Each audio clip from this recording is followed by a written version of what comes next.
belajar ada dasarnya yang sangat sederhana. Kalau Nabi menyebutkan apa sih menjadikan orang susah belajar? Al-kibru batarul haq. Jadi yang menjadikan kita susah belajar itu kesombongan. Kalau sudah kaya, sombong. Belajar aja milih gurunya. Gurunya harus level guru tertentu, kelas tertentu. Nah ini yang perlu. Termasuk berguru pun kadang menjadi sombong dengan gurunya. Mohon maaf, harus berguru dengan orang terkenal. Nah ini kan bahaya juga. Ini yang sering kami ingatkan di kampung-kampung. Berguru dengan orang terkenal, ustadz yang masyhur, yang kelihatan di televisi, misalnya di YouTube. Nah ini kan musibah. Akhirnya apa? Kalau ketemu sama kiai kampung jadi merendahkan. Wah ini bencana ini buat orang ini. Jujur ini, semoga neneknya panjang umur. Yang neneknya meninggal dunia, coba yang datang kiai kampung atau saya? Kiai kampung, ya kan? Betul. Tidak akan beruntung satu kaum yang tidak bisa menghargai guru di kampungnya. Nggak akan beruntung sama sekali. Kami itu begini ini hanya sekedar bagaimana membangkitkan semangat. Setelah itu lihat tadi, makanya setelah itu cari ilmu dengan kiai kampungnya. Kiai yang setiap hari telaten ngurusi anak kita. Jujur kami belajar ilmu agama sebelum belajar kemana-mana. Di mana saya kenal sholat? Di zaman yang listrik belum ada waktu itu, hanya lampu keplek di musola. Habis sholat maghrib rame-rame kita baca sholat bacanya bareng-bareng Allahu Akbar kabiro dan seterusnya.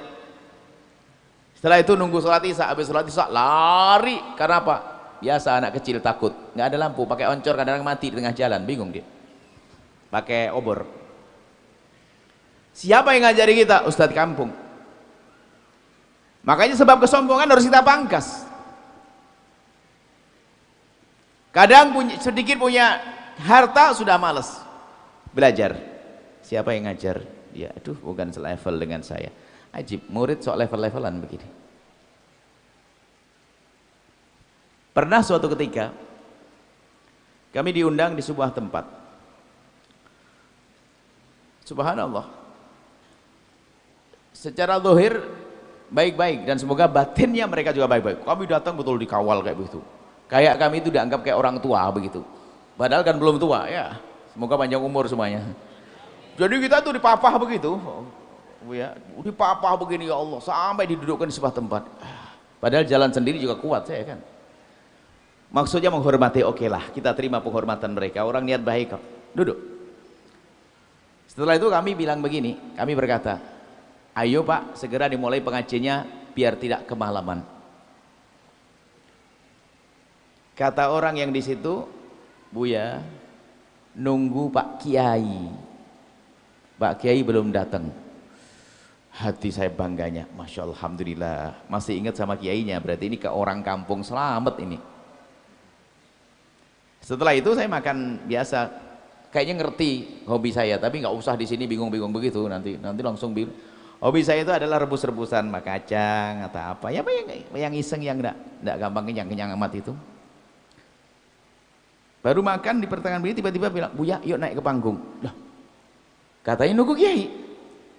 Sudah tadi itu Buya. Oh, kami ingat betul Kiainya itu nyalami saya, tidak tahu saya kalau itu Kiai. Dan tidak diperkenalkan oleh orang itu. Dan waktu turun dari motor kami tahu, karena kan di balik panggung, rumahnya itu di balik panggung. Ini panggung, kita rumahnya begitu. Jadi dia naik motor bisa ke situ. Kami masih ingat betul Kiai kampung itu adalah datang dengan sepeda motor pakai jas. Jaket, bukan jas, jaket. Sehingga kopiah hitamnya taruh di dalam. Waktu mengambil pun kami masih ingat, kena sorot lampu tuh bungkuk-bungkuk. Karena saya kelihatan muka, saya makan.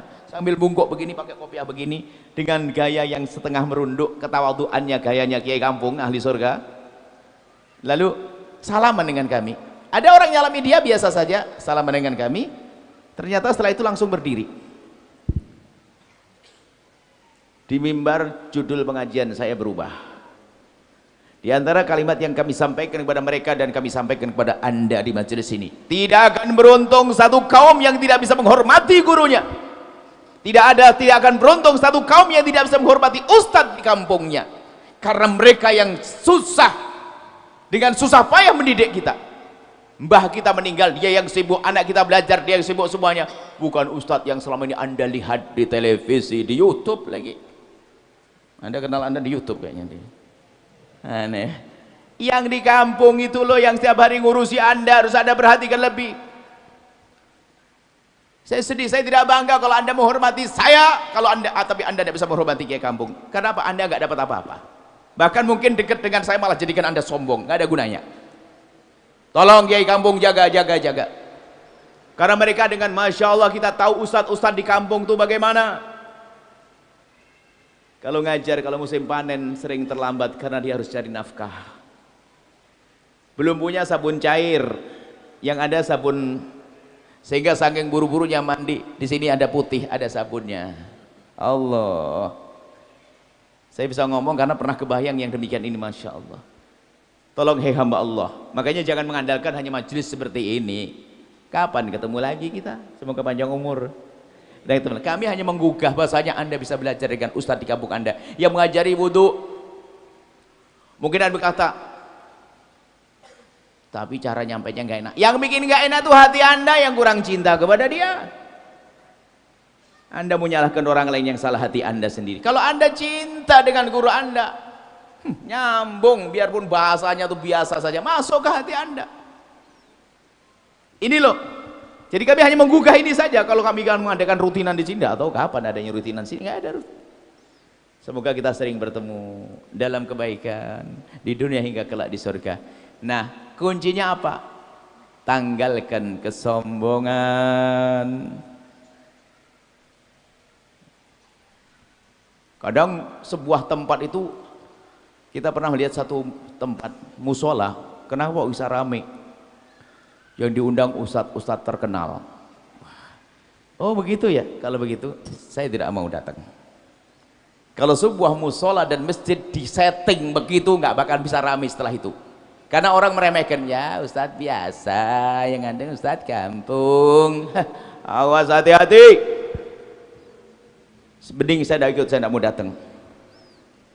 Saya lebih senang datang di musola yang saya sejer sama ustadz-ustadz di kampung yang Masya Allah, yang luar biasa, yang kalau ngajar pengajian dikasih duit 200.000, dicium duitnya karena ini dianggap halal dan berkah, bukan karena hubud dunia. 200.000, 150.000, Masya Allah. Kadang dikasih sabun sama beras sama minyak goreng, luar biasa senengnya. Karena apa? Ini berkah. Lah itu loh ahli surga yang berjalan di atas bumi, wali, biarpun tidak disalamin sama ribuan orang. Maka tolong perhatian dengan ini, kiai-kiai di kampung, ustadz-ustadz di kampung ini kami semukan di mana-mana. Kalau hanya Anda mengandalkan ustadz-ustadz yang selama ini Anda lihat terkenal, Anda berapa kali bertemu dalam setahun? Mungkin seumur hidup ketemu sekali. Mau masuk surga belajar sekali sama ustadz, surga yang mana yang Anda cari? Ternyata ustadz di kampung Anda ini yang Masya Allah, dengan ketulusannya, dengan keikhlasannya. Lah kuncinya tadi apa? Hilangkan kesombongan. Setelah Anda menyaksikan video ini, jangan lupa berselawat kepada baginda Nabi Muhammad sallallahu alaihi wa alihi wa sahbihi wasallam.